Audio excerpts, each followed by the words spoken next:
मायरा जुफरान।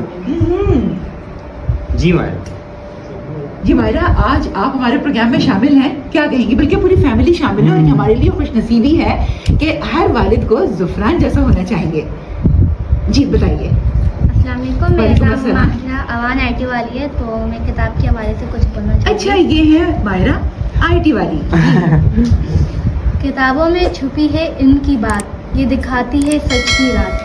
जो पढ़े उनको मंजिल पाए, अंधेरा खुद ही दूर हो जाए। किताब है मेरा सच्चा दोस्त, ये बनाए मुझे होशियार। हर दिन कुछ नया सिखाती है, दुनिया को आसान बनाती है। तो मैं आपको एक और भी सुनाना चाहूँगी। जी। किताब मेरी दोस्त, किताब है रोशनी, किताब इनका समंदर। ये सिखाए ख्वाब, ये दिखाए मंजर। अंधेरी रात में उम्मीद की किरण बनाए, दिल को सुकून दे, रूह को अमन बनाए। अच्छा, किसी भी मजमून के हवाले से